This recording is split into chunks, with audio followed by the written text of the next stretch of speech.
દ્વારિકામાં જાઉં છું દ્વારિકાના નાથનું દર્શન કરવા માટે, પણ બાળકોની સંભાળ તમે રાખજો. દ્વારકાના માર્ગે નીકળતા બાળકો તરફ દ્રષ્ટિ કરી અને સુદામાની આંખમાંથી ટપ ટપ ટપ આંસુ પડવા લાગ્યા. સુદામાની આંખમાંથી અશ્રુ જ્યાં પડ્યા ને ત્યાં તો સુશીલાની આંખમાંથી અશ્રુ પડવા લાગ્યા.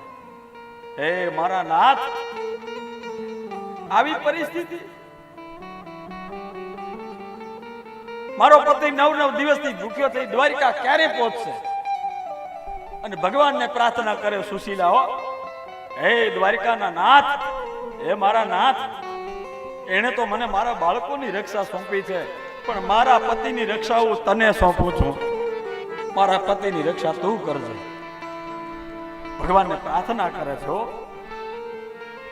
સુદામા ધીમે ધીમે ધીમે ધીમે એમ કે દ્વારિકાના માર્ગે નીકળ્યા. પગમાં પગરખું નથી, રસ્તામાં કાંટા કાંકરા પગમાં વાગે છે.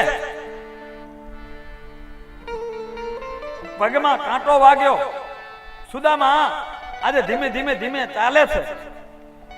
એક તો ભૂખ લાગેલી, બપોરનું ટાણું, અને રસ્તામાં સરોવર આવ્યું. સરોવરમાં સુદામા એમ કહેવાય મીઠું મધુરું જળ જોયું, સરોવરના અંદર જળનું પાન કર્યું. મીઠું મધુરું જળ પેટમાં પડ્યું, ભૂખ લાગેલી.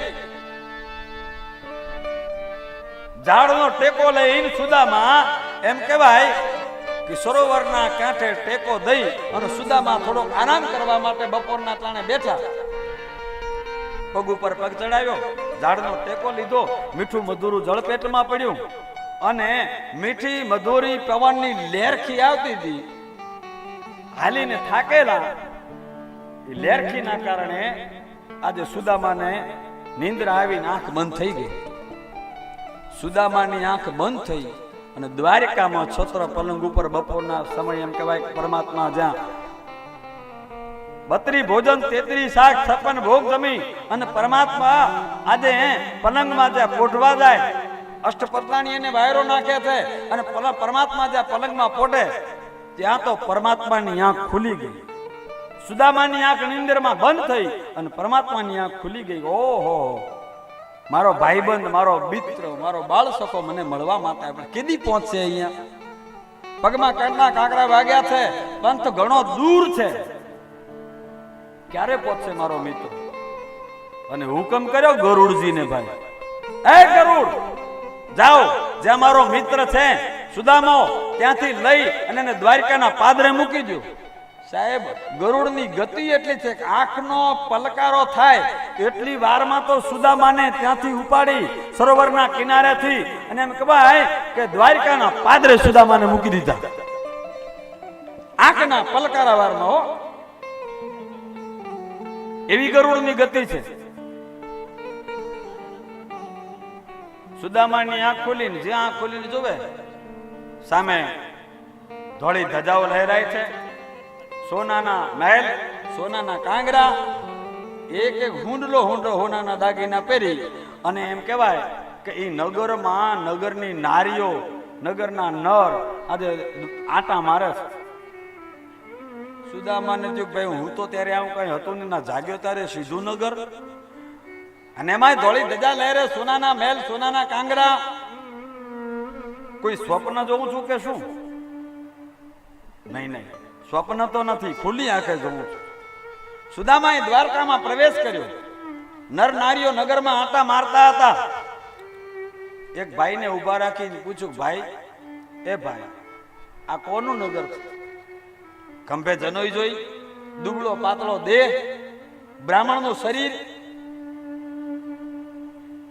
અને દ્વારકાવાસીએ કહ્યું કે ભૂદેવ લાગો છો? બોલે હા. અહીંયાના નથી? બોલે નહીં, બહારનો છો. એટલે તો પૂછું છું કે આ નગર કયું? બોલે ખબર નથી. બોલે નહીં, આ દ્વારિકા છે. હે? બોલે દ્વારિકા એટલે આ કૃષ્ણની દ્વારિકા? બોલે આ કૃષ્ણની દ્વારિકા. ખરેખર કનૈયાની દ્વારકા છે? બોલે હા, કનૈયાની દ્વારકા છે. સુદામા કે બસ આટલી જ નજીક હતી દ્વારિકા, હું આવ્યો નહીં. એને ખબર નહીં કોલા ઉપાડીને મૂકી છે ગરુડજી. એ ભાઈ, એક કામ નહીં કરો? શું? તો મને કહો ને. કે દ્વારિકાના નાથનો મહેલ કઈ બાજુ છે? એ દ્વારિકાનો નાથ ક્યાં રહે છે? મને મહેલ બતાવશો? ભૂદેવ, આ તમે જ્યાં જાઓ છો ને, આ સીધો રાજપથ છે, અને આ માર્ગે માર્ગે માર્ગે સીધે સીધા ચાલ્યા જાઓ. આ જ માર્ગે સીધે છેલ્લે દ્વારિકાના નાથનો મહેલ આવશે.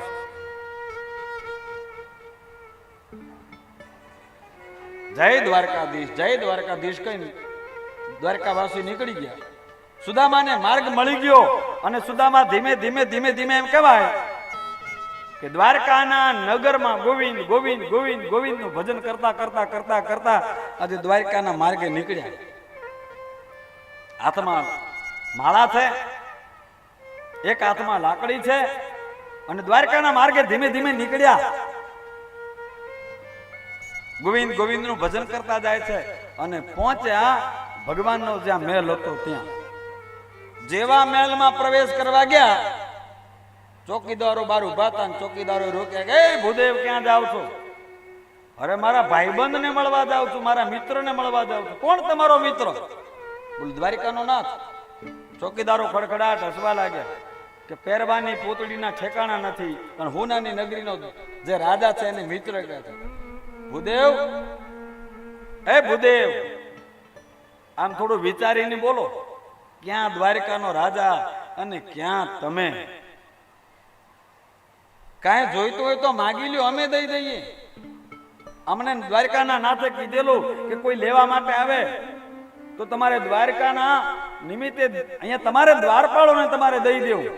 તમારે કાંઈ જોઈતું હોય તો માગી લ્યો. દ્વારપાલોને સુદામા કહે છે, એ ભાઈ, હું બ્રાહ્મણ છું, કોઈની જિંદગીમાં કોઈની આમે હાથ લાંબો નથી કર્યો. હું માંગવા વાળો બ્રાહ્મણ નથી, હું લેવા વાળો બ્રાહ્મણ નથી. હું તો આપવા માટે આવ્યો છું, લેવા માટે નહીં.